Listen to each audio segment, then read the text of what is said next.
Welcome to Fearless with Jason Whitlock. I am Jason Whitlock, your host. Happy Thursday. Wow, the week is flying through. It's Thursday already. We have an awesome show planned for you today. This topic we have for you today, I can't believe how much I've had to wrestle with this topic this morning and last night. Because I started out like, man, I hate this idea. And then this morning I was like, man, are you just being an old fuddy-duddy? This idea, this concept, this conversation was kind of at the root of my sports-loving deal as a childhood. I got all into Magic Johnson versus Larry Bird. And so yesterday when Nick Wright on with Bill Simmons makes the assertion that the thing that would save the NBA All-Star game is if we flip the teams or divided up the teams black and white. And initially I'm like, oh, here we go again, forcing the racial angle. And then when I just started thinking about all the things I've written as a journalist, all the things I've covered as a journalist, all the things that were a part of my sports fandom, and it's like, man, I can't dislike this idea just off the rip because, you know, it promotes racial division. I can't dislike the idea because I think, the guy that spouted off on Simmons' show is a leftist, wannabe black guy, tribesman that, loves to stir. It can't be personal. It's a good idea or a timely idea or anyway. So we're going to talk about that. I'll open up with my thoughts initially, and then we'll hear from Steve Kim and Jay Skapinac. Back end of the show, we'll hear from Shaun King. He visits us again as he's done in the past few Thursdays. We'll talk about some football things with Shaun King. We'll talk about the Winter Olympics and why it's not getting any traction with Skap and Steve Kim as well. And I think there was something. Oh, Joey Porter. Joey Porter, the former Pittsburgh Steeler, outside linebacker, great player. Made an all-decade team. Man, did he go after Ben Roethlisberger on the Cam Hayward podcast. We'll discuss that with Jay and Skap, and we'll also discuss it with Shaun King. So, great show planned for you today. First thing you need to do, if you're listening over Apple, is hit that 5-star rating. It's important. It helps us fight the algorithm, helps us grow the show. Please give us that 5-star rating if you're listening over Apple. Second thing you could do is go to fearlessmission.com, use my promo code FEARLESS, and get a subscription to everything we're doing here at Blaze. You get a $20 off with my promo code FEARLESS. That'll get you a subscription for about $80 a year. It's the best way to support me and the show. And then, not finally, but just off the top, you got to thank our primary sponsor, our partner in all of this, Preborn. Preborn is a clinic, is a mission to save babies' lives. Preborn is out there fighting the abortion mills, the Planned Parenthoods of the world, the people that want to kill babies in the womb. Preborn is on the front lines of proving, arguing, and supporting people that have the worldview that life begins at conception. Preborn does this by providing expectant mothers who are considering an abortion. They provide that mother with an ultrasound so they can hear that baby's heartbeat. They can see an image of that baby in the womb. And now the mother is twice as likely to choose life once she realizes, hey, that's not a clump of cells. That's not a fetus. That's a baby. That's God's greatest gift inside of me. She chooses life, and Preborn chooses to support her and the baby for up to 2 years. Preborn gets down at the grassroots level and helps this woman and this baby, and they do it because we donate to Preborn. That's what we can do to support saving babies' lives is donate. Each ultrasound is $28. 5 ultrasounds is $140. whatever your best gift is, whether it's $28, whether it's $140, whether it's $280, whether it's $2,000, it's all tax deductible, and it all goes to a great, great, great, awesome cause, saving babies' lives. There's 2 ways to do it. Visit preborn.com/fearless. That's preborn.com/fearless, or dial pound 250 and say the keyword baby. Pound 250, keyword baby. All right, let's get into today's show, which I am calling Do the White Thing. And doing the right thing, and if you guys remember the old Spike Lee movie, Do the Right Thing, you had Danny Aiello and Spike Lee's character. Danny Aiello played this guy Sal that owned this pizzeria, and Spike Lee's character, I think, delivered pizzas for Sal, and there was this whole big racial conflict in, Bed-Stuy, New York or whatever, and Do the Right Thing. And it's a classic movie about black-white racial conflict. And that's why I'm saying this as it relates to the NBA and Nick Wright's suggestion that the NBA All-Star game, if they really were interested in saving themselves, they just, you know what? There's only one thing we can do to motivate these players. Let's put them in a racial conflict. And there's part of me that says, oh, this is an awful idea. There's too much racial conflict in America. I've had it with it. A lot of people have had it with it. This whole gimmick in sports that's been going on for more than 100 years of like, hey, if your sport is struggling, cook up a black-white racial conflict, and that will ease the struggle. There's part of me that's over it, and then there's part of me that says, you know what?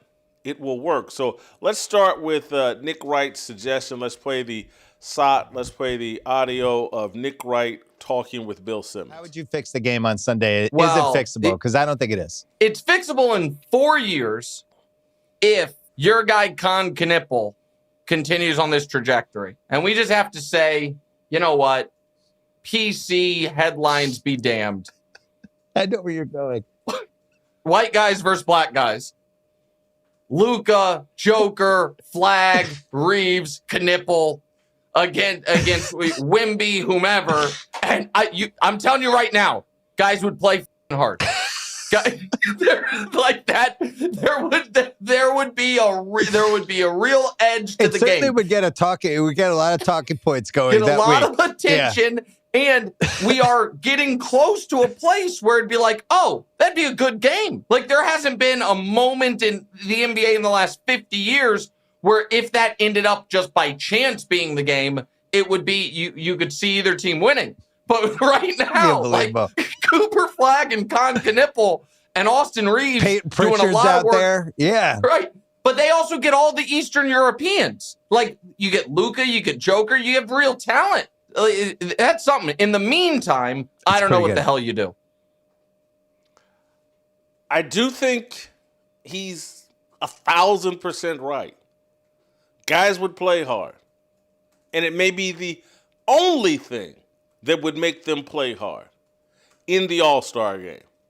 If there was some sort of racial conflict going on during the All-Star game, guys would play hard. I cannot, as someone that lived through and loved the whole Magic Johnson versus Larry Bird conflict that went on in the NBA and in college basketball for like 10 years.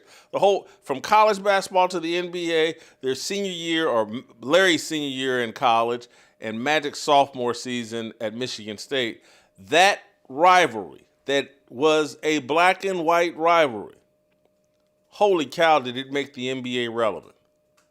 And those two guys competing against each other, even when they weren't on the court, against each other. When Magic's all playing the San Antonio Spurs or Larry Bird's playing the Philadelphia 76ers, it was always in the back of your mind comparing Magic to Larry and Larry to Magic and who's better and, who's a better shooter, who's a better passer, who's a better player, there was this whole conversation about who elevates their teammates more.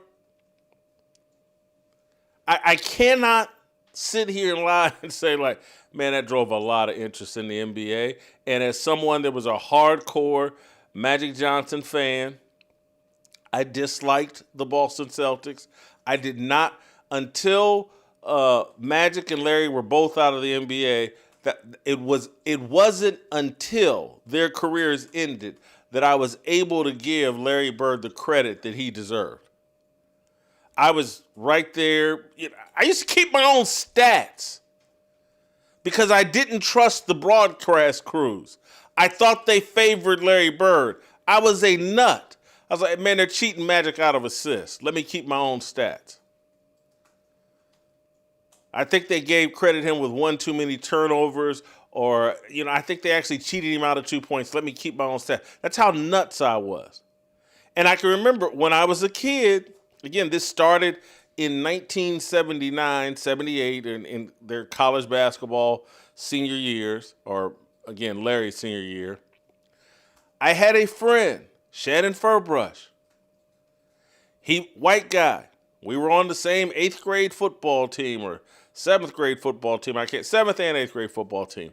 And I remember he was a huge Larry Bird guy. I was a huge Magic Johnson guy. And we argued about it every single day.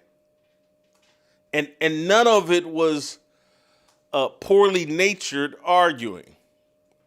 None of it was, we both had thick skins, and it's been impossible to really offend me for a long, long time. But I don't remember, the rivalry and the racial dynamic wasn't a negative. It was good-natured. It was what sports were about. Again, I think I've told the story before, back during that time, and particularly boxing has a long, long, long, long history. But back during that time, in the post-Muhammad Ali time, they had this Jerry Cooney versus Larry Holmes fight. And it's the only thing that made the heavyweight division interesting during this stretch before Mike Tyson showed up after Muhammad Ali's career had ended. They hyped up Jerry Cooney as this great white hope. Shannon loved Jerry Cooney. I was like, man, Larry Holmes going to beat the brakes off of Jerry Cooney. And he did eventually. Jerry Cooney probably a little bit better than what we gave him credit for. But there's been a long tradition in sports, and I'm not saying it's been a positive, good tradition, but there's been a long tradition in sports of black-white racial conflict on the sports world, and it being an analogy about what's going on in the larger culture. And we certainly know that in the larger culture, there is a black-white conflict going on, and this is what is crazy. And I'm about to be more transparent than I probably should be. But this is what's crazy. I think I'd be rooting for the white guys at this point. And this is, as someone like, now I'm growing up in Indiana. And look, the Magic Johnson thing was different than virtually anything because there was a brief time, a year or two, during Magic's NBA career when my sister dated Magic Johnson.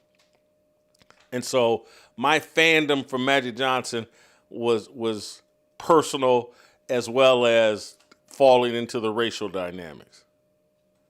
But again, go look at my super fandom for Tiger Woods because of what he represented and what he meant to my dad in the whole golf world.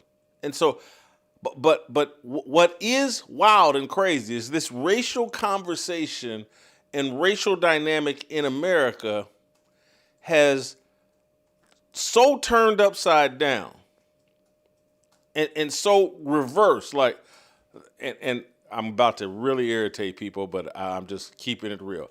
If there is a victim in America's racial conflict going on right now, and hold me to the words that I'm actually saying. I said, if there is a victim, because I don't believe in victimhood. But if someone put a gun to my head and said, who's being treated most unfairly in America's racial conflict today, I would have to say the white guys are. And that tends to be where my sympathy lies. I like the underdogs. I like the mistreated. I like the people that are being treated unfairly. I want to be a voice for the voiceless.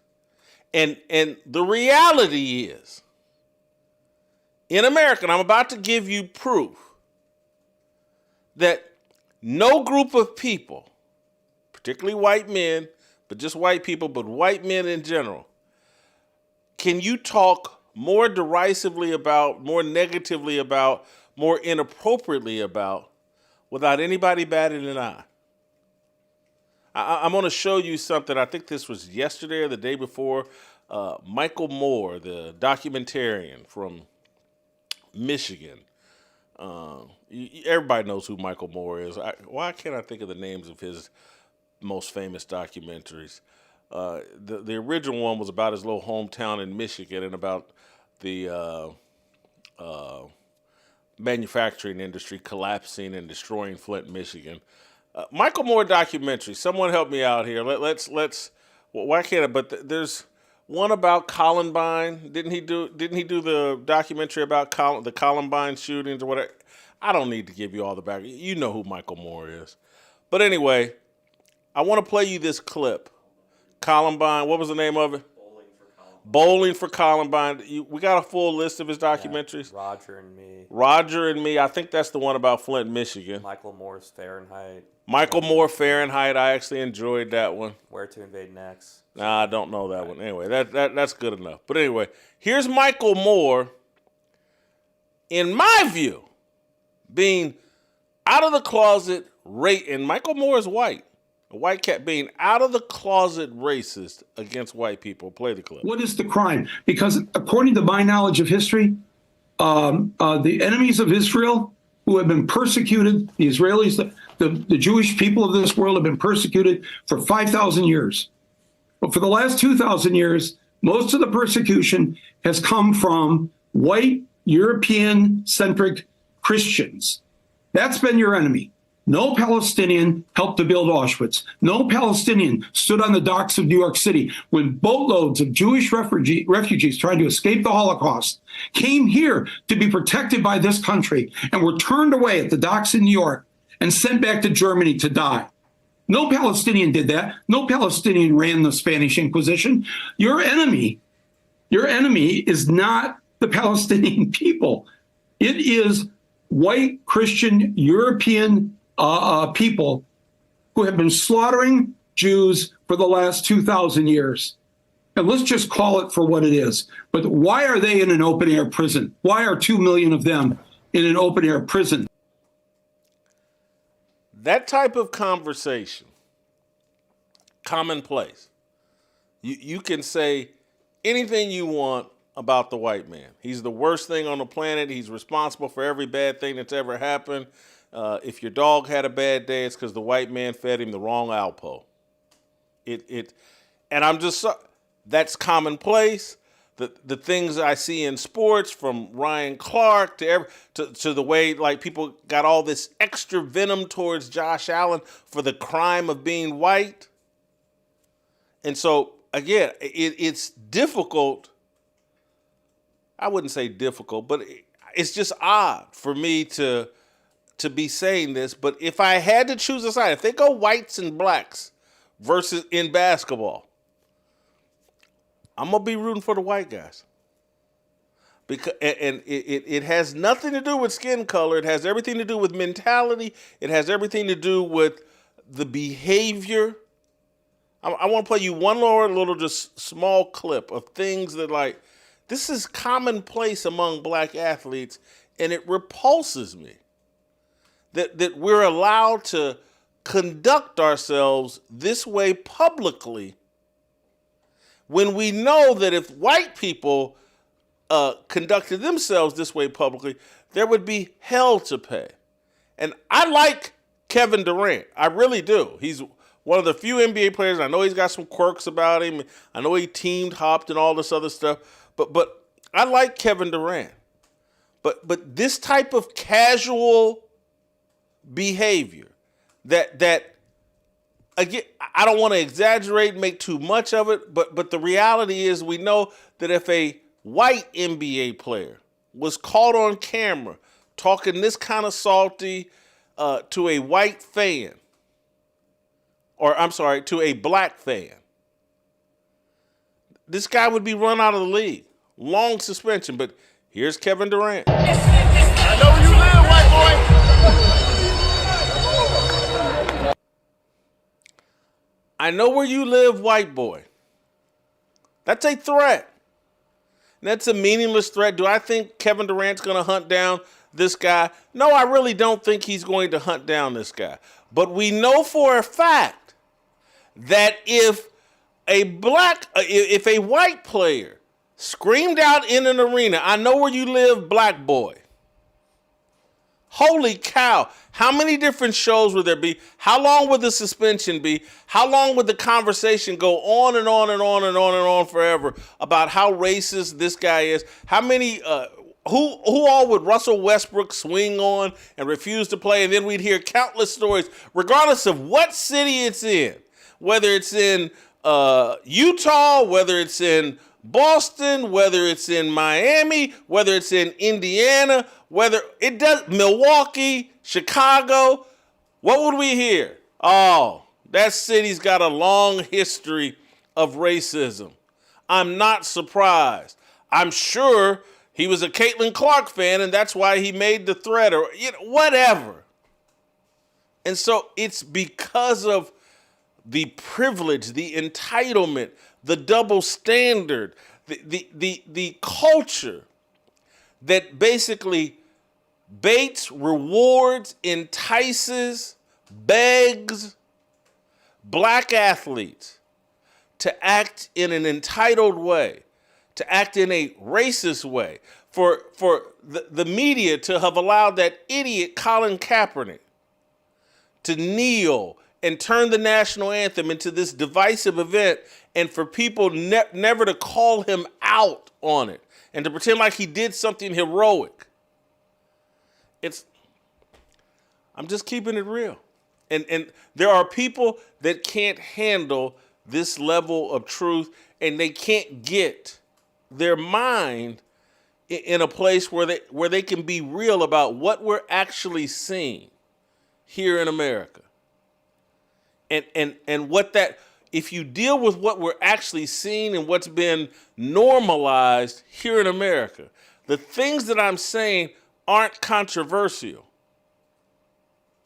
But most of us choose comfort. We don't want to be criticized. We just go along with groupthink. And so we just convinced ourselves, well, I got the same skin color as this guy, so therefore I have this in common. It doesn't matter whether you have the same set of values. You don't even think about, do you have the same set of values? You don't even think about like, hey man, my values require me to not behave in that way. And I'm going to go with people, and this isn't me suggesting that the white athletes are all angels, because they're not. But they can't be as openly racist as the black athletes have turned into. And so when the black athletes weren't openly racist and were actually looking for, behaving in a way to promote racial harmony of some kind or trying to promote fairness, I was all on board with them. Now I'm not.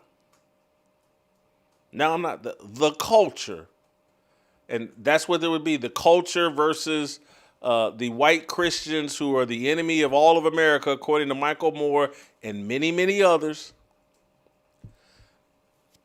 I'd have to choose the persecuted white Christian who's been demonized. I'd rather root for them than the people demonizing them that won't take the scales off their eyes and notice that, hey man, there has been a group that promote constantly black-white racial division. Constantly. That's their shtick, to convince black people that white people are their enemies. Now, Michael Moore, he's a Catholic, but he's a leftist. He's a white liberal. This is their tactic, convincing black people that their enemy is the white Christian. This is their tactic. It works. It has worked for hundreds of years, and I guess it will continue to work. Just to lighten up the conversation before I get to Steve and Scap, we did do a breakdown of two different 10-man teams, that the white team and the black team. And I do have, this would be the $1 billion or $25 million, $20 million basketball race war. The winner, you got 10 guys on each team. Each winner gets $1 million. That's $10 million. The losing guys get $500,000, or maybe the winning guys get $1.5 million. The losing guys get $500,000. Winning team gets $2 million. Losers get $500,000. And I would split it up. The black dudes: Giannis, Jaylen Brown, Jalen Brunson, Cade Cunningham, Kevin Durant, Anthony Edwards, LeBron James, Kawhi Leonard, Donovan Mitchell, Victor Wembanyama, and Chet Holmgren. That's on the black. I'm sorry, not Chet. Yeah, Chet. The black. Was the black team? Is Chet black? No, Chet's white. Yeah, that's a joke. Then on the white team, I can't pronounce this. Dini Avdia. Avdia. There we go. Dini Avdia. I think he's a Jewish guy that I think has caused a little bit of controversy. He's a hell of a player. Some people think, or some people have argued, they're doing him a favor putting him in the All-Star game, but I actually think the guy's a hell of a player. But anyway, you got Luka Doncic, you got Cooper Flagg, you got Chet Holmgren, who would be a double agent and probably try to sabotage the white team. You got Nikola Jokic, you got Con Knipple, Laurie Markkinen, great player, Peyton Pritchard, the guy Reggie Miller compares to Caitlin Clark, Austin Reeves, and what's this, Alperen Sengun? Did I get that right? Alperen Sengun. Yeah, center, I think, for the Houston Rockets. Anyway, the whites versus blacks would be compelling. And if I were Netflix, I'd raise about $30 million and do a best of 3 series over the summer. I think you'd even get LeBron James to play hard. Who do we think would the black guys I think the black guys would take it more seriously than the white guys. Yeah, I think. Holy cow! Someone just asked me. I got this old NBA guy that loves the show. Who's going to ref the game? And they're going to have to flip a coin. Is it 2 white refs and 1 black ref? 2 black refs and 1 white ref? Who's going to flip a coin? Well, again, in this woke NBA environment, would it be female refs probably? But if I'm Netflix, I pay damn good money for the black versus white race war in the NBA, and that would be compelling content. Anyway, we're starting there. There's some other things I want to get into, particularly, so I have a little bias in that conversation. We'll do that with Jay Skapinac and Steve Kim. Next. The NFL coaching cycle could produce an offer as it relates to black head coaches, and we have gone 0 for 10. And so the race idolaters and the mainstream media are already in the process of melting down, and the NFL is racist again. And just in time for, what's his name, Alexi Preddy and Renee Good and the ICE protest. We got this whole conversation stirred up. The NFL, the Super Bowl is coming, and we're going to add on Monday, today, Roger Goodell will have his press conference, and Jim Trotter, I don't think, will be there, the NFL Network reporter, but someone's going to pick up the flag and ask Roger Goodell how disappointed he is that 10 coaching openings came up in the NFL and none of them were filled by black men, and therefore the NFL is racist. We're going to get into that full steam ahead in a way that no one else in the media has the audacity, I think is part of the word, the freedom to do it, maybe even the knowledge to do it, to talk about this issue in a more holistic way, in a more comprehensive way than just, man, these NFL owners that pay all these black players all this money, man, they're just racist. And they got this special thing of racism when it comes to the head coach, and when it comes to the quarterback's coach, and when it comes to offensive coordinator. They just let their racism just take over, and they're just not comfortable.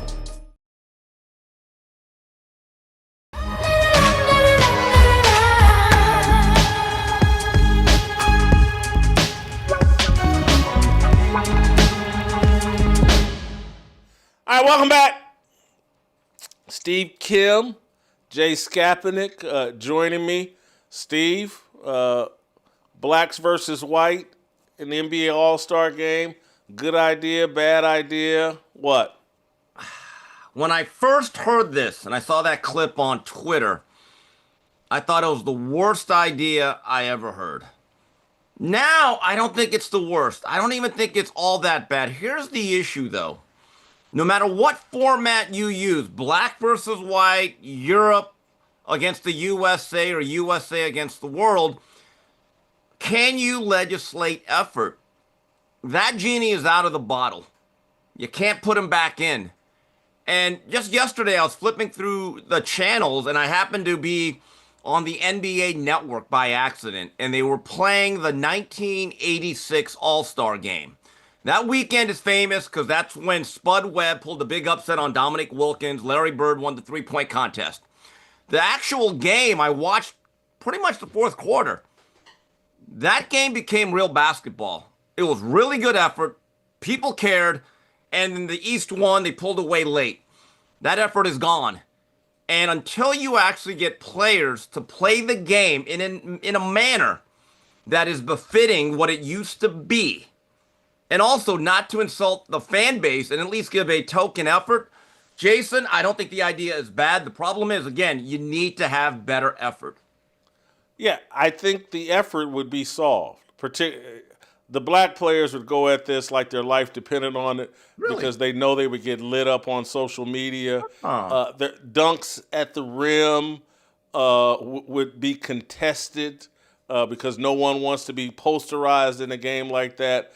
I think it would fix entirely the effort problem because, again, once the black guys started competing, the white guys are going to compete just as hard. You don't. That's the silver bullet for this one game. The effort would not be a problem. All right, I have a question. Does the one drop rule apply here? What is truly black and white? I'm just, again. The Ball brothers, is that what you're thinking? Well, a lot of the league. A lot of the league. It's different. It is different. So do we go by the brown paper bag rule that I've heard about? Do we go to a lineage? Do you have to go through a whole DNA test? No. How would we do this? You bring in an expert like Ryan Clark, and he gets to decide who's authentically black and who's not based on haircuts and tattoos. Okay. Scap, good idea or bad idea? Guys, I'm sweating. I'm uncomfortable. You put me in this racial conversation. Come on, I don't belong in here, guys. Don't you know that Scap Attack allegedly is racist? Why? Well, because I'm a Nikola Jokic supporter and I'm critical of LeBron James, obviously. So now you're just getting me in trouble in this conversation. But I do have a lot to say here on it. But before I do so, I want to ask the question of you guys: how has Nick Wright found this loophole? Now, I know he is married to a black woman. His children are black. He has black grandkids, actually. He is a grandfather. But, Nick, you're white, bro. Like, this reminds me of in Seinfeld when Tim Watley converted to Judaism just to be able to tell the jokes. Like, how is Nick Wright? How is he getting away with these patently racist conversations when I think you've answered the question. Right. I think you answered the question and you don't even know it. He's a part of a tribe that you get to have these conversations. He's not white. But I guess I answered that question. All-Star game, which, by the way, would just be driving more, I think, racial tension throughout the country, which I think is totally manufactured. But sports is the one, to me, again, I've been saying it all along, is the one bastion where like race really shouldn't be a factor or a thing, because It's just, can you play or can you not play? Totally merit-based. But if we make this white versus black all-star game, I think you're intentionally trying to introduce that kind of tension. That's point one. But point two, to your premise on effort, Jason, I think you're spot on. I think the black team would be putting everything they had into this because of the amount of blowback they would get potentially on the internet if they lost to the all-white team. But the white team is the team that I think that you'd have to worry about effort with. Look, Nikola Jokic and Luka Doncic, who are the two best white players on the face of planet Earth, probably the best player in the world by far to me in Jokic, and a top 3 guy in Luka. Those two guys notoriously do not care about all-star games. When they play on the same team, they just take the week to like pal around with each other. They make a joke of most of the practices. They don't give any effort really in the games. Jokic has talked specifically about how he dislikes it. So you have the two of probably the two best players on that team that really wouldn't care at all. So you would have, based on your suggestion alone, that the black team would be trying and giving maximum effort. And then the two principally like star players on the white team really wouldn't care much about this game. Well, here's where I think you're wrong, Scap. If people went out there and were competing, Nikola Jokic is going to compete. Again, he's not going, oh, you're playing hard? This is a real game? Oh, you guys are taking this serious? Luka, I would think, would compete, but I think Jokic definitely would. And Steve, I think like Scap may be too young to realize, like, hey man, the entire sport of boxing for years, going back to Jack Johnson, was built around black-white racial conflict. The NBA with Magic and Bird resuscitated itself, or I wouldn't even say resuscitate, brought itself into relevancy with the black-white deal. There is gold in black-white racial conflict. I'm not saying that that's a good thing, but it's a true thing. Yeah, I mean, you can go all the way back to Jack Johnson. During his run, there was a national cry for the Great White Hope, right? And then it became with Jack Johnson the way he was received. There literally was a color line in the heavyweight out. And then Joe Louis and Max Schmeling, that became more of a nationalistic thing, but I think there was a racial angle.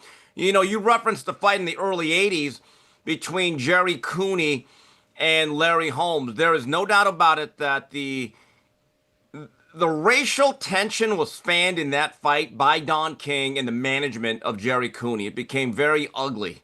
HBO did a Legendary Nights, and they dealt with that really first and foremost about how it sold. Jason, we were at this fight. Tyson Fury, Deontay Wilder.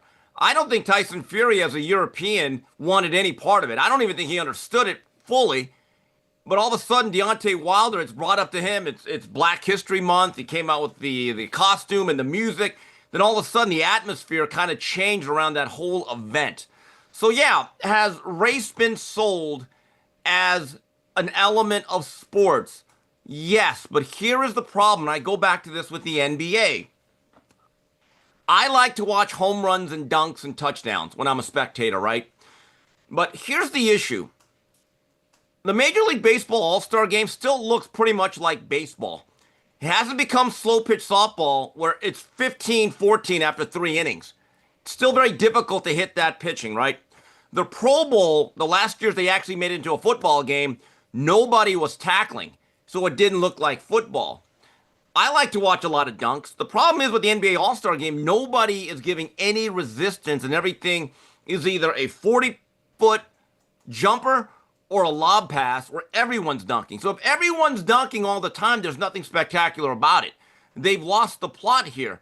And I don't believe that Adam Silver or anyone else has the guts to tell them, hey, guys, we got to go back to trying, because here's the problem. It's too late. There are no solutions to this. Well, let me just say this, Jason. We talked about it yesterday, and I said that it's incumbent on the individual players or the individual, like one special guy. Like you guys are talking about former All-Star games. I remember 2012, Kobe Bryant was 34 years old. LeBron James was the league MVP that year. And in the fourth quarter of that game, Bryant essentially said, LeBron's not scoring. I'm taking him the whole fourth quarter, and he's not scoring. And Kobe was picking him up full court, defending him the length of the court. He turned him over multiple times. He blocked him twice. And LeBron did not score a basket till he made a meaningless free throw down like 8 points with 30 seconds left. And Kobe was walking past the scorer's table, calling out to the guys that were broadcasting the game, like, he can't score on me, talking trash on LeBron. Like, over the hill, washed up Kobe Bryant was doing that to MVP because he is like the best defensive player in the world right now. He's one of these international players. I think it's up to him. And look, he was competing in last year's game. I think it's up to him to go out, compete, defend the rim, not give up the dunks, and kind of just shame all of these other players into getting up on his level and competing. Scap, I hear you, but I think Nick Wright has offered a superior solution. Just shirts and skins, baby. Whites versus blacks. And just that would – Wembyamba, he goes out there, a one-man wrecking crew, and guys are like, hey, man, what are you doing? Don't you know? I don't think anyone's going to follow his lead. If it's black versus white, I don't think you're going to have to beg anybody to compete. Initially, I didn't like the idea. I think actually it would be bad for the country, whereas I thought the Larry Bird, Magic Johnson thing was actually good for the country years ago. But I think it would be bad, but I think it would work, and I think it would be compelling. And who knows? Maybe it wouldn't even be bad. Maybe it would, get it out of our system in some sort of way. And I know this will sound crazy. I think this is something NBA players, and I don't know what their contracts forbid them from doing. But if I were them, I would put this event on myself. Screw Adam Silver. If they wanted to put on some kind of off-season event that mattered and lined their pockets and showed that they could actually run something, I would get with Netflix or Amazon and put on a special basketball game, blacks versus whites. Yeah, look, these guys like to load manage during the season. You think they want to play during the off season? I'm sorry, I've lost all faith in their work ethic. I remember growing up in the late 80s, Magic Johnson had the greatest off-season basketball game ever. It's called Magic's Midsummer Night's Magic. Yeah. It was first at Pauley Pavilion, and then it was at the Forum. And it grew into like a national game. It went from prime ticket, a local broadcast, and I believe NBC started showing it. Guys cared. Even guys like Jordan absolutely gave an effort. Here's the issue with this whole thing. If this Nick Wright Bowl came to fruition, look at the danger here, though. So you're telling me that an exhibition game based on two teams set up by race would be the most interesting thing of the whole NBA sphere. Not the regular season. No one would care about the NBA Finals. So you're telling me that one game on that Sunday night, blacks and whites, and then no one else cares. See, the problem with the All-Star game is that there's a larger problem here. When I and you, Jason, or you and I, followed the NBA, we really cared about it. We really cared about it from late October all the way to the finals. When the Lakers played, there's two things I looked at.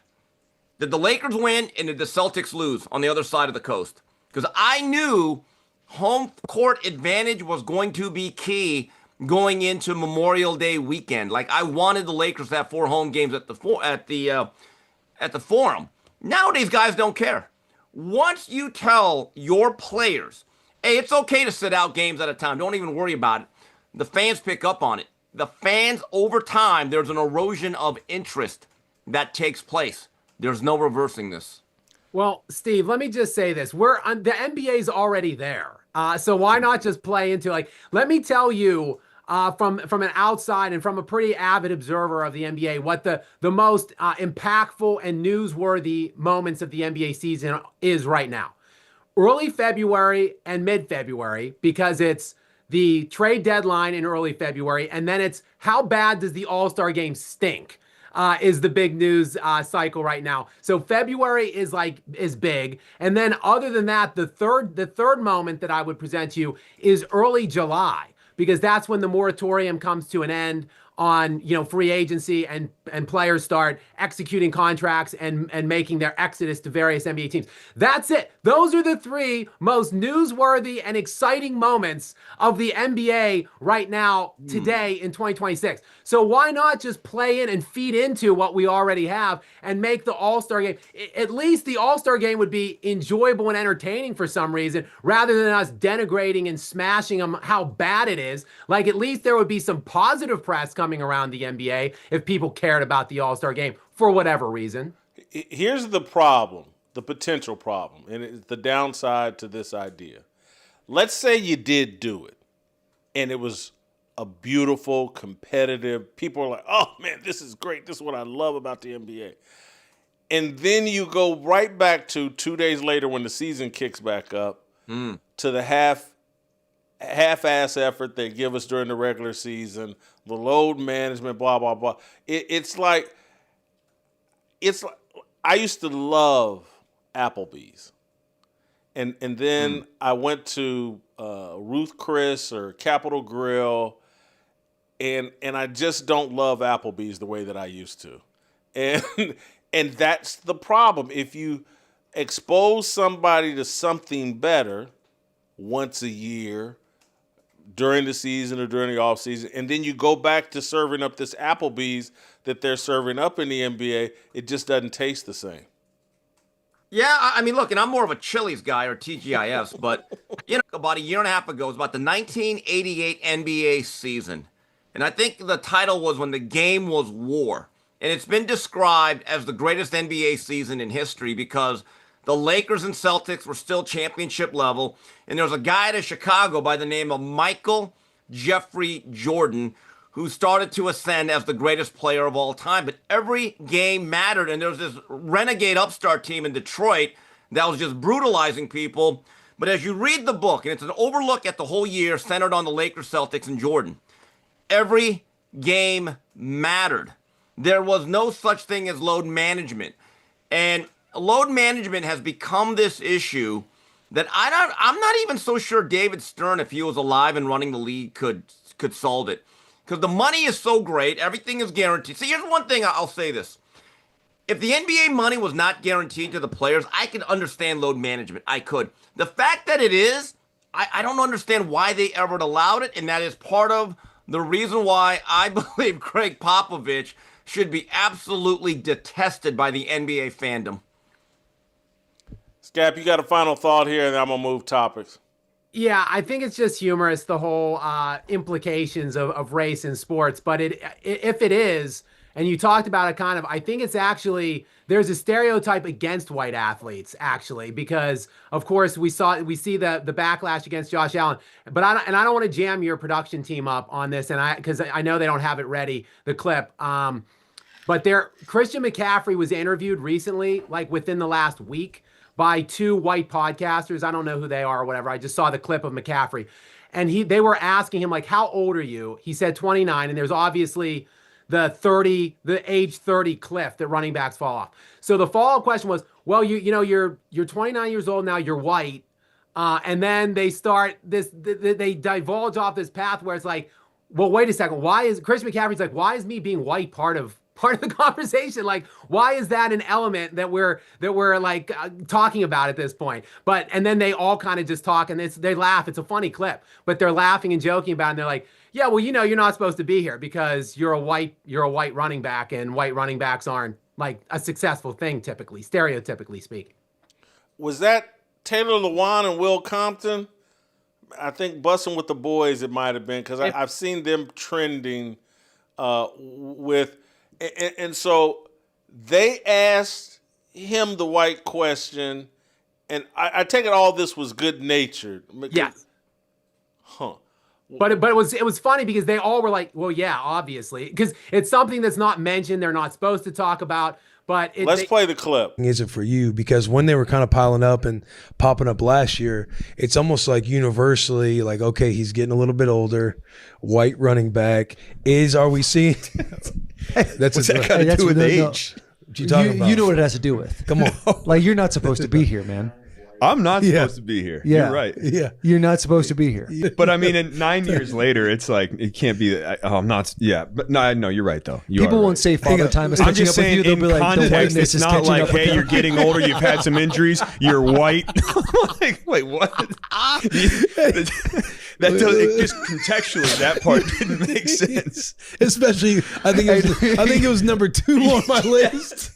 I mean, think of all the stuff you had to go through last year being white. Mindset. That's the exact mindset a white running back needs to have too. He doesn't realize how big of a deal it is. Give me a second.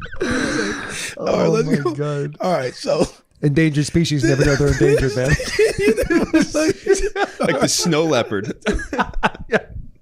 What were you asking? Christian knows how I was feeling last year. I'm like, oh, the whiteness is catching up to him.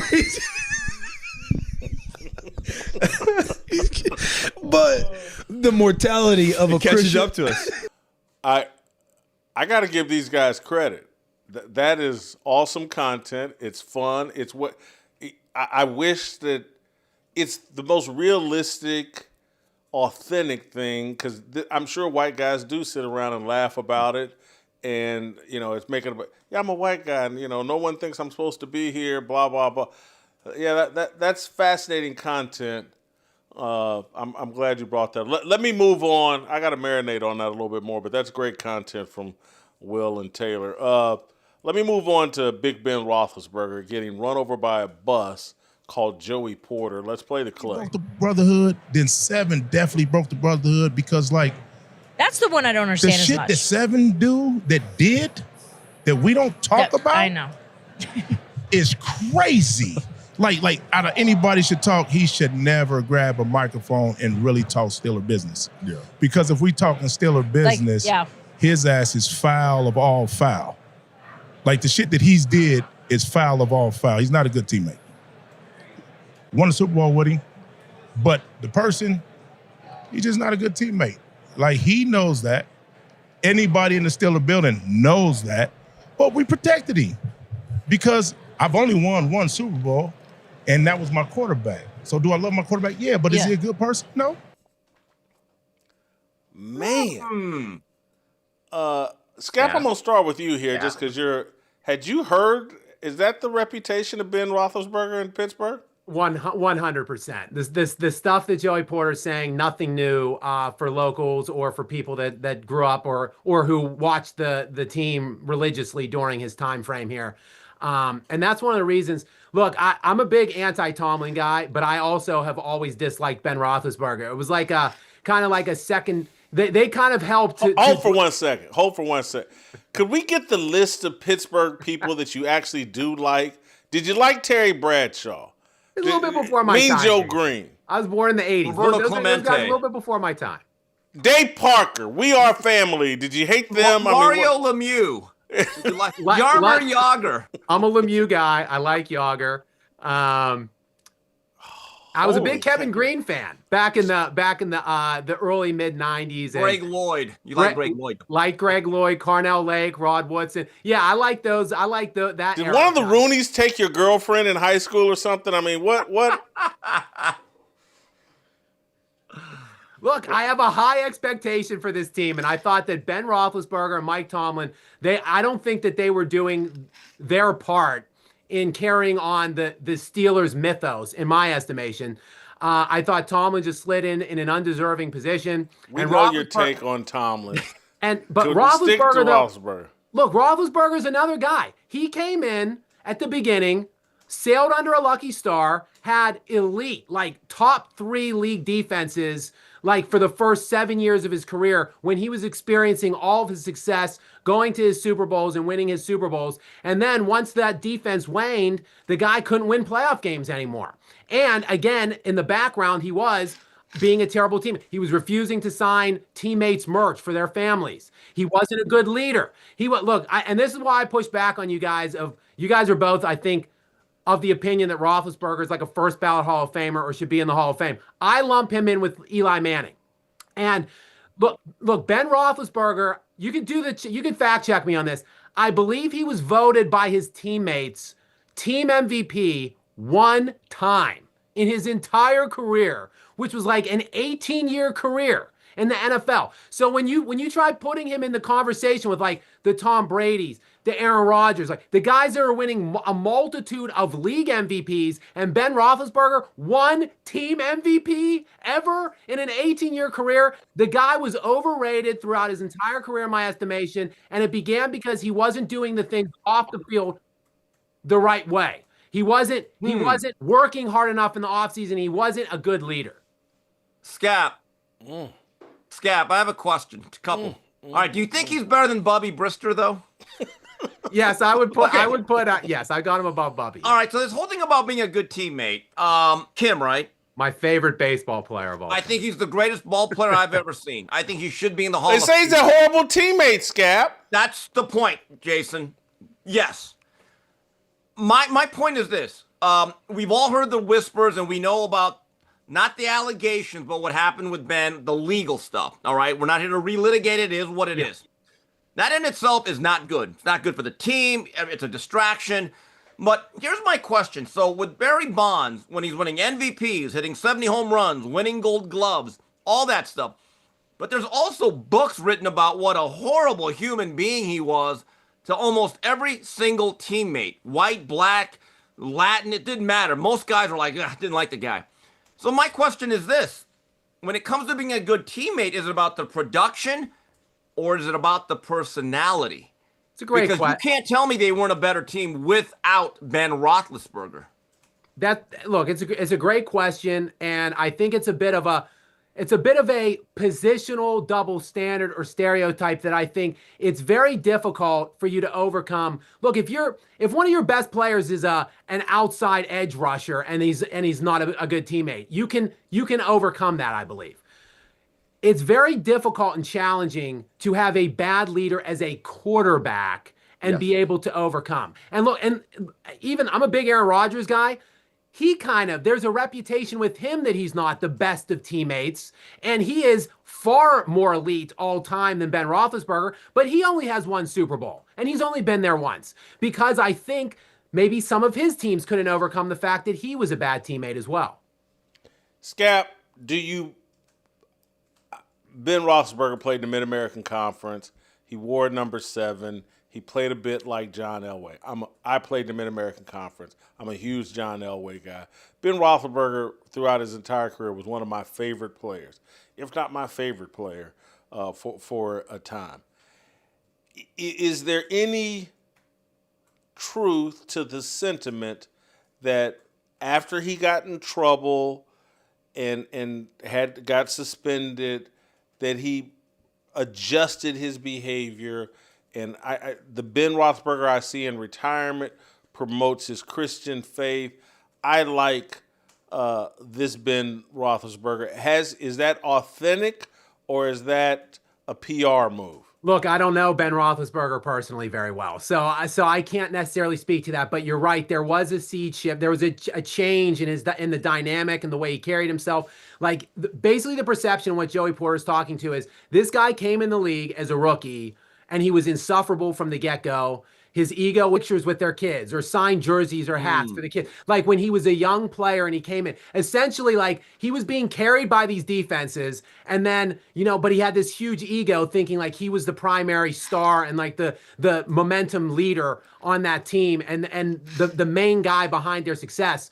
And that wasn't the case. This guy, I think he has 3 touchdowns and 5 interceptions in his 3 Super Bowls and is lucky enough to have won 2 of them because he was playing with elite defenses in them. Yes, he made 1 good pass and had 1 good drive against the Cardinals. But by and large in that game, he was highly mediocre and he was terrible against the Seahawks.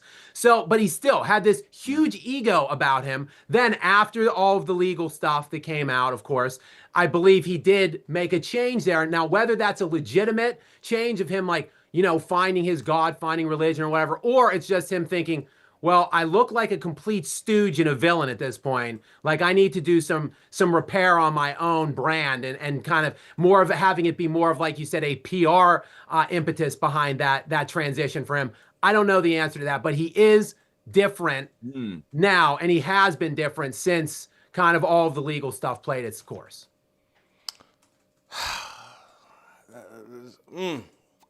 I'm caught between a rock and a hard place. I'm telling you, huge Ben Roethlisberger fan, and I've heard these stories, but I'm gonna have to reach out to some former Pittsburgh Steelers.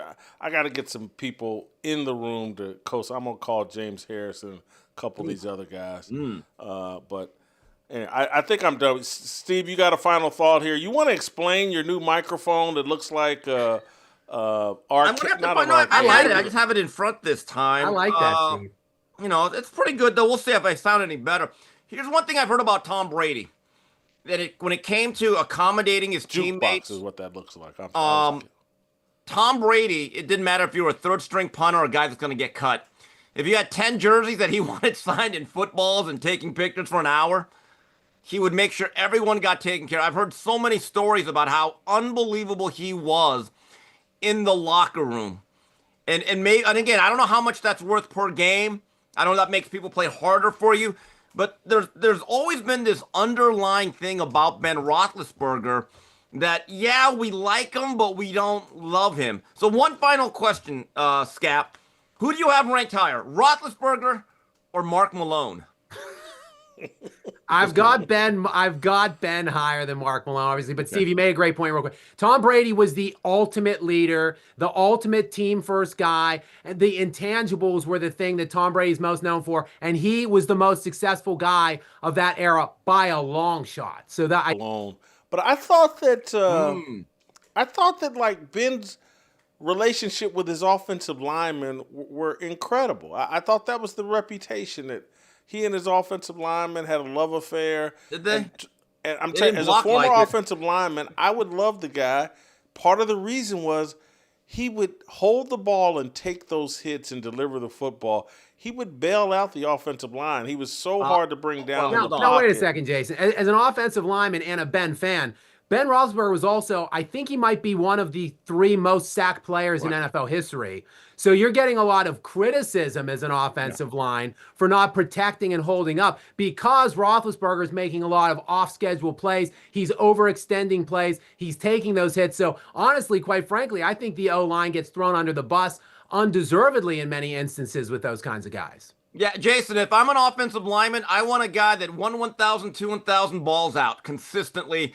And Jason, man, this is like you finding out there is no Santa Claus. We have just shattered your worldview today. Whoa. That is accurate. But you know what? I'm going to get a quarterback's opinion here in a second. Shaun King's going to follow in behind you guys. I don't care about him. Yeah, I'm going to let you guys go, and we'll turn this over to Shaun. Is Shaun King, is he available? Yeah, we'll be right back with Shaun King. Next! It's somewhat so biblically unsound that the whole world moves on racism. That's not explained in the Bible. And yes, partiality is explained in the Bible. But the Bible doesn't teach it that partiality rules the world and controls everything. No. There's a set of values that we are prescribed to adopt in the Bible that eliminates as an option. And when you're not man enough to eliminate victimhood, don't be shocked when real men, when someone like Robert Kraft is like, man, I don't want to hear your excuses. I don't want to hear none of your victimhood. Do you know what happened to me? Do you know what I had to do to get here? I really don't want to hear it. And that's why we're not good candidates for leadership. Because most of us aren't bold enough to stand out here on our own 2 feet, reject victimhood and claim victory, and reject excuses and do whatever's necessary. Words are our religion, no regrets in our decisions. We all want to go to heaven with freedom. It's my obligation, no hate, discrimination, raising up your hands for freedom. Now, Shaun, Joey Porter, I don't know if I've seen anyone back a bus up over a franchise quarterback as effectively as Joey Porter did.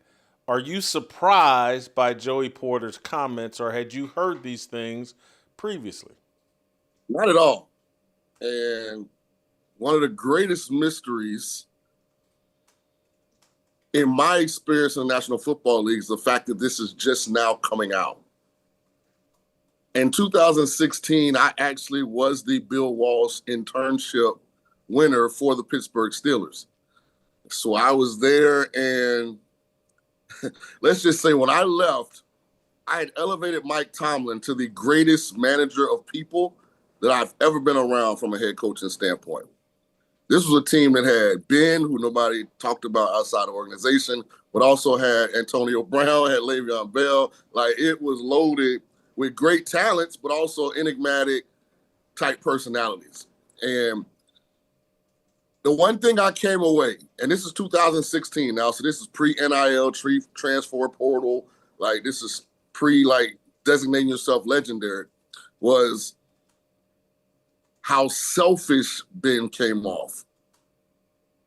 Like, we got in the quarterback room, and day one, he walks in and he puts his training camp schedule on the table and tells Todd Haley and the quarterback coach, okay, this is what I'm doing.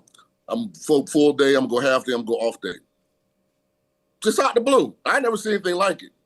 Like, granted, I never was of Big Ben's caliber, but I had played with some really good quarterbacks, and I've been around some really successful organizations, and I never seen it. And the thing that was odd was they do like this big scrimmage in the preseason, Jason, and his schedule, the off day, fell on the scrimmage day. So we went to this little town, and the whole city came out, and he was standing over there next to me. I was like, it's different. But, I mean, they won a lot of games. But it's always kind of been odd to me that he's kind of gotten a pass on, like, how things really were, you know, inside that organization. Why did he get a pass? How did this not? I mean, we heard about the off-field illegal stuff, potentially or allegedly, but we never. I'm telling you, just like I was telling those guys, I thought Ben's reputation was, oh, the offensive linemen, they love him. They go out drinking with him. You know, Ben's popular in the locker room was kind of my perception. Do you think sometimes organizations and their historical narrative, it can kind of supersede what's best in the short term? Meaning, this was an organization at the time. Mike Tomlin was only their third head coach in history. And you have this long-standing quarterback who has led y'all to 3 Super Bowls, 1, 2. So it's kind of like grace is being given, grace is being shown. And maybe that's why he was able to extend, you know, his tenure there even beyond his prime, and also why there was such a, I think, organizational, intentionally developed position that we're going to insulate a lot of the bad stuff from the public. And I think it says a lot about the organization, because their organizations got stuff inside internally that you don't want to get out. Pittsburgh, to me, has done a tremendous job, which is why it's almost shocking that guys are now starting to speak up. And I think a lot of it had to do with the linebacker that tried to criticize Tomlin. Remember, Ben is kind of getting hit with strays here, because it was James Harrison that attacked Tomlin, and really Joey Porter was defending Tomlin more so than attacking Ben. But in defending Tomlin, he made the comparison, how dare you say something negative about Mike T? And then Ben came out and added himself to that mix, and now he's catching bullets. Hold on. Ben commented on James Harrison's comments? Ben had something to say about Mike Tomlin, if I'm not mistaken, which is how he kind of put himself in the bullseye. He had a non-favorable public take that, or it became public, about Mike T. I don't remember that. If someone, Peyton, Luke, someone, if Justin, if someone remembers that and can give me the details on that. But Joey Porter, I think it needs to be added, he was an assistant coach for when Mike I was Tomlin. There, he was a linebacker coach. That was for 4 or 5 years. So he's got a vested interest in Tomlin, and also, and I'm not even saying this negatively, Joey Porter's sitting there like, hey, man, y'all want to clown Mike Tomlin? That hurts other black coaches, and I'm going to protect Mike Tomlin's reputation so that others may get the same opportunity that Tomlin got. It Tell me this, and I know you were just there for a year under that program. Was Ben the worst of the? And you don't have to say who was worse, but was he a reflection of an overall culture that had a lot of selfish players like him, or was he a tone setter that perhaps legalized a lot of in his behavior, and it was just accepted? Like, that's just Ben. And they're like, don't speak too loudly. If you disagree with it, just accept it and do your job. And it's not like he was marching up the hill against the grain and he had a bunch of people behind him. It just was him being him. And I'm not like in a position to like be as adamant about it because I was only there for a very short period of time. But in the glimpses that I saw, I was not necessarily disappointed, Jason, but shocked because I had never seen it in the game of football. You got to think, in the game of basketball, this is kind of when load management and stars were like acting themselves out of situations to get in better. So it was like the divas were in the NBA game. It wasn't an NFL thing. So to me, that's why it kind of stood out because it was kind of diva-ish behavior. Man, I'm just juxtaposing that to Tom Brady and Bill Belichick's relationship when they were successful for those 2 decades, and how Brady went along with very corporate, buttoned up keeper. You know, he went along with everything Bill Belichick wanted to do, and it sounds like you might be arguing that Tomlin never got that. He didn't have the quarterback to where he could build that type of partnership. Well, 2 different situations. Brady was drafted by Belichick, correct? And he was a late round draft pick, so his whole energy was always trying to prove himself. Mike Tomlin inherited a Super Bowl champion, Big Ben Roethlisberger. I think he was a quarterback when they beat the Seahawks in Detroit, right? Yeah. Cowherd, right. So it's a slightly different situation dynamic-wise. And Tomlin was a first-time head coach. You're inheriting a quarterback that's already won a Super Bowl for this organization. So that dynamic to me is a little different in how it was introduced and how it was developed over a period of time. You blame Joey Porter for outing this, for doing this, or it's just a reflection of the time where everybody's got a podcast, everybody needs content, and he provided some good content? I don't, because I've been around a lot of head coaches, Jason. Mike Tomlin is one of the best I've ever been around. So I can see a guy like Joey Porter pushing back on anything that tries to diminish how great of a head coach Mike Tomlin was. And in doing that, there are going to be some people to get caught with strays. And I think that's what's happening with Big Ben. Because for the most part, Big Ben is kind of, on a national platform. So I think a lot of this has to do with, if you're out there and you're a former Steeler, be careful taking shots at Mike T. It's some guys that really love him, that really appreciate how great he was. And Big Ben was always cool to me. Let me point that out. He was cool to me. He was not standoffish or anything negative towards me, but the way he approached doing his job was different than anything I'd seen. Here, I want to play the clip. We have the clip that you were referring to as it relates to Ben. He basically was suggesting that Mike Tomlin should go to Penn State. Let's play the clip. It's being talked about around here a lot. Maybe it's time. Maybe it's a clean house time. Maybe it is. Maybe it's time. And I like Coach Tomlin. I have a lot of respect for Coach Tomlin. But maybe it's best for him too. Sure. Maybe a fresh start for him is what's best. Whether that's in the pros, whether maybe go be Penn State's head coach. You know what he would do in Penn State? He'd probably go win national championships. Because he's a great recruiter. That's what I don't know how you would know that he's a great recruiter in the NFL, free agency. I guess maybe but I could see where Joey Porter hears that as, oh, that's a sneak diss. And because I'm in Ben's mind, he's being positive. Oh, he would kill it. And I really honestly think Ben is trying to be positive, but Ben probably needs to realize, man, I got some skeletons. There's some guys that wouldn't mind settling some scores with me. and he probably should have stayed out of it. He probably shouldn't have commented on Tomlin at all. And Jason, he didn't take his own advice, because Big Ben's last 3-4 years in Pittsburgh. I mean, it's probably why Pittsburgh still hadn't figured quarterback out, because they should have been moved past Big Ben and started the process whether you had to go through missing on Jimmy Garoppolo. You found Drake May. I'm talking New England. Like, Belichick accelerated that process. Brady obviously had some good ball left because he won a championship in Tampa, but they were like, okay, well, this one has run its course. But Steelers showed Big Ben a lot of grace them last, 3.5, 4 years.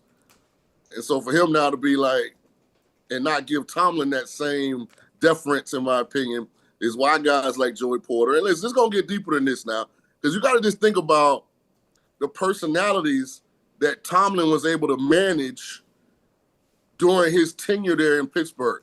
And that's why when people talk about, well, he's never had a below 500 record, but he wasn't winning championships in a period of time, and always stay above mediocre at least, that's your floor.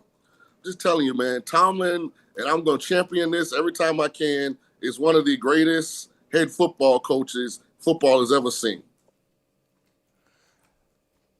I do think you got one of the Pouncey brothers has a big personality. He may comment on this, and he played with Big Ben. You got James Harrison. He'll have something to say. I think Willie Colon is still in the media. There's a lot of different guys that will have something to add. Le'Veon Bell may have something to add. Antonio Brown, or his burner account, one's probably going to be pretty vocal. Hines Ward could chime in. Yeah, there could be. Wow. Yeah, this is interesting. Let me move on, and I want to move back. I know we didn't prepare you for this, but I just wanted to know, you're a big sports fan. What do you think of Nick Wright's idea, shirts and skins, black versus white, NBA All-Star game? Would that fix the NBA All-Star game? I didn't actually hear Nick's there. Let's play the clip then. Let's play the clip too. This has been going on all over social media. Everybody is talking about the NBA All-Star game would be fixed if you made it blacks versus whites. Play the clip. How would you fix the game on Sunday? Well, is it fixable? Because I don't think it is. It's fixable in 4 years if your guy Con Knippel continues on this trajectory. And we just have to say, you know what? PC headlines be damned. I know where you're going. White guys versus black guys. Luka, Joker, Flag, Reeves, Knippel against Wimby, whomever. And I'm telling you right now, guys would play hard. Like that, there would be a real edge to the game. Certainly would get a lot of talking points going. Get a lot of attention, and we are getting close to a place where it'd be like, oh, that'd be a good game. Like, there hasn't been a moment in the NBA in the last 50 years where if that ended up just by chance being the game, it would be you could see either team winning. But right now, like Cooper Flag and Con Knippel and Austin Reeves doing a lot of work there. Yeah. Right. But they also get all the Eastern Europeans. Like, you get Luka, you get Joker, you have real talent. That's something. In the meantime, I don't know what the hell you do. Your thoughts? I think Con Knuppel and Cooper Flag could actually save the National Basketball Association. Because unlike the Eastern Europeans, the American public actually knows who Con Knuppel and Cooper Flag are before they get to the National Basketball Association. So, like, to the white and black thing, he's just joking around, I'm assuming. But I don't think he may be joking around, but it's a good idea, man. I was against it off rip, and then I thought about it and said, oh, I would watch, and they would compete really hard. Well, I mean, it's not new information. I mean, the Eastern European contingent has been really good for the last decade. But longer than that, I mean, you could go back to Dirk Nowitzki and that Mavs team beating LeBron his first year in Miami. So this isn't like something that is just occurring. But I would love to see it just because I think it'd be entertaining. And I think The NBA has to realize one thing, Jason. They have an identity problem right now. A fringe NBA fan, and I'm more than a fringe fan, but I can turn on the Atlanta Hawks and Utah Jazz right now and not know one person in the game. Especially since Jaren Jackson, I think, was just announced he's out for the year. Like, I can turn on the Detroit Pistons, who are really good, and only know who the point guard is, Cunningham. Like, there are times like when you're like, man, I got to go get the roster. Who are these guys? And until the NBA fixes, because they're really good players. They've got some really, really talented young players, but they are doing a terrible job of bridging the LeBron, Kevin Durant, Steph Curry era to a new group of young, talented players. The public just does not know who they're looking at. No question about that. And it's almost, I was sitting here thinking they need an international conference and an American conference, and, you know, put all the American white guys in the international league, in the international one side of the bracket, put all they need to do something. And shout out to the greatest men's college basketball team in the history of sport, too, Duke. I'm a diehard Duke fan. It took us to get some American-born white players that can actually really hoop and put them into the NBA pool. Whoa. You've been riding with Duke for years? Oh, no. I probably was the only black kid in St. Petersburg, Florida, rooting for Duke versus UNLV back in the day, baby. Come on. I've been a diehard. Anybody that really knows me knows I'm a diehard Duke men's basketball fan. Tommy Amaker, Johnny Dawkins, Billy King, Jay How? How did that happen? Look, I don't know what happened. 1988 was a weird year for me. I was 11 years old. I fell in love with Duke men's basketball and with horse racing. So I don't know what was going on. The algorithms on my TV just... I'll never forget that year. I fell in love with Duke men's basketball, and I'm watching the Kentucky Derby. There's this Philly named Winning Colors. There's this white guy with silver hair, end up being Dwayne Lucas, and I've been fascinated with both ever since. Fascinating. You come up to the Kentucky Derby often? Yeah, I've been multiple times. Great experience. I just wish it would stop raining. Like, so good Lord, whatever you got to do from a forecast standpoint, can you let it stop raining the first Saturday in May? I gotta one year I gotta take you like Papa John's from Papa John's Pizza. He throws a huge Kentucky Derby party weekend, the whole night. He's a Ball State grad. He's my guy. I'll have to get you to one of those parties. All right, let me go back to a couple more football things, and then we'll let you go. Colin Cowherd is growing suspicious of, his sources are, of Fernando Mendoza. Let's play the clip. What is happening over the last 48 hours on people I am talking to in the NFL is crazy. I'm getting real pushback on Fernando Mendoza as an A quarterback prospect. The last time I got this much pushback on a quarterback I loved, and a lot of people in the league were a little cool on him, maybe you've heard of him, Sam Darnold. Usually I agree with people. I always call on people. But the majority opinion I am hearing in the league is he is a good prospect, but Indiana football is about Curt Cignetti. I kind of like that take, and I don't mind comparing Fernando to Sam Darnold. I don't think that's a bad comp. Anyway, your take on that. Sam Darnold's a much better ball spinner than Fernando Mendoza. To me, Fernando Mendoza's comp is Shedeur Sanders. And there was this... Oh, I think we had a connection problem. Hold for a second. Hopefully we had some sort of technical difficulty where they made it sound like you compared Fernando Mendoza to Shedeur Sanders. I don't want people to think you're crazy, so go ahead and restate that. Fernando Mendoza's comp is Shedeur Sanders. And remember, there was this group that was like, Shedeur is going to be the number one pick. Shedeur is going to be the number one pick. I watched the film, and I had a late first, early second round grade on Shedeur Sanders, meaning a guy that should probably be brought into your organization, potentially could be the starter down the line. I think if he would have had a Jordan Love career arc, he'd be set up to be really successful. I feel the same way when I watch Fernando Mendoza.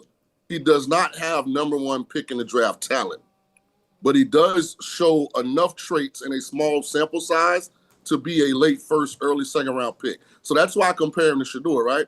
You got the people that loved him, that thought he should go first. Then you've got the haters that said he's undraftable or a 6th or 7th round. Same with JB. Like, JB's on the extreme with Mendoza. Mendoza's better than a 5th round draft pick. JB's just bloviating, right? But he's also, in my opinion, not talented enough to be in consideration for the number one pick. And this is a situation where two things can be true. Now, what happens is if you're the Raiders, you have to ask yourself a very fundamentally fair question, in my opinion. Is Fernando Mendoza, take away the success in Indiana, the feel-good part of that story, when you look at his Cal tape, just 2 years, and his Indiana tape, is that quarterback more talented than Geno Smith?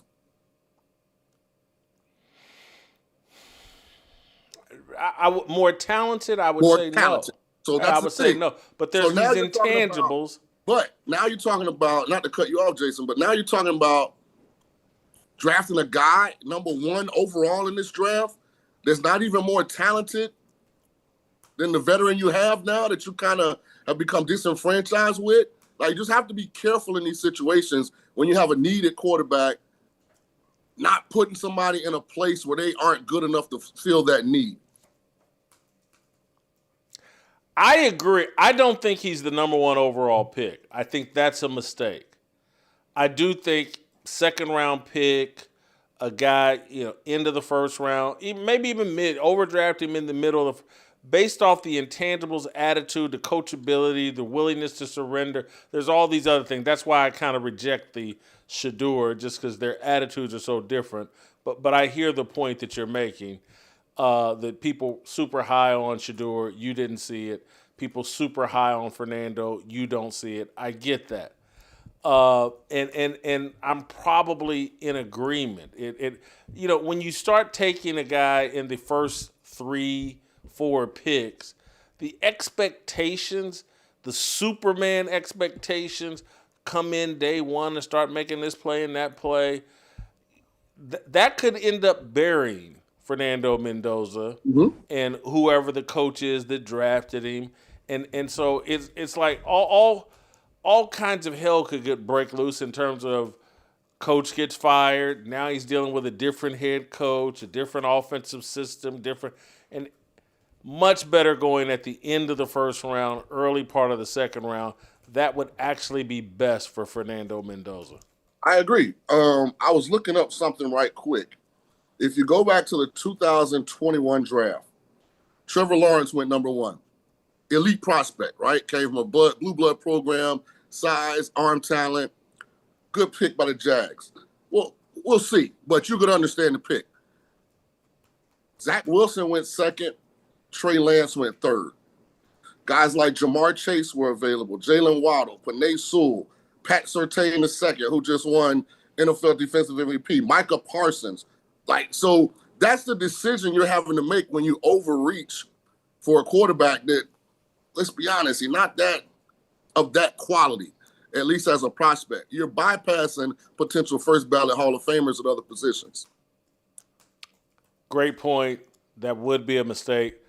Finally, I want to, there's talk, rumblings, Mary Kay Cabot and others, that Deshaun Watson is perhaps the real starting quarterback in Cleveland, and that Todd Monken is intrigued by the thought of coaching Deshaun Watson, and I don't blame him.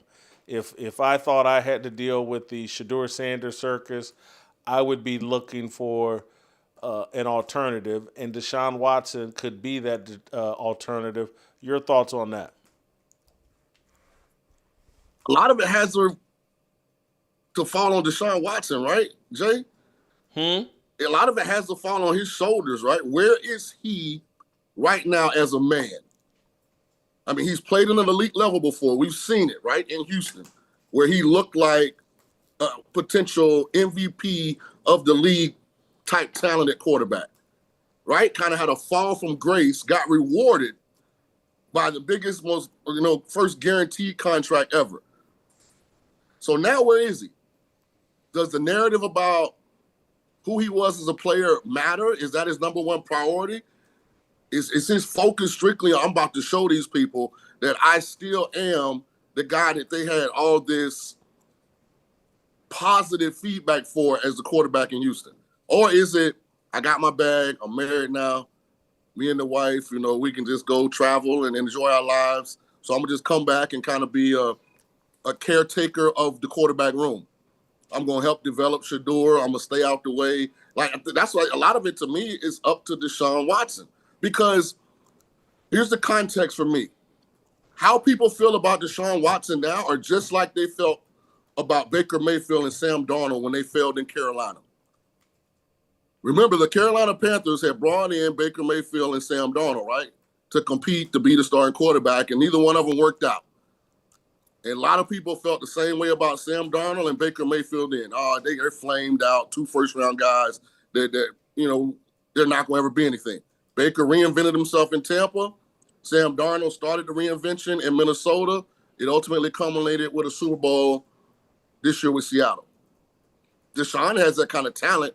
Does he have that kind of desire as we sit here in 2025 to change the narrative? So I think a lot of it's on him.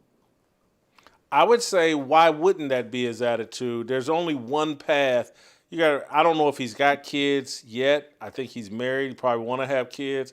If I want my name not to be associated or less associated with negative stuff when my kids would carry my name and Deshaun Watson's your daddy, the only path back to clean up that name is greatness on the field. We saw it with Kobe Bryant after the events in Denver, Colorado.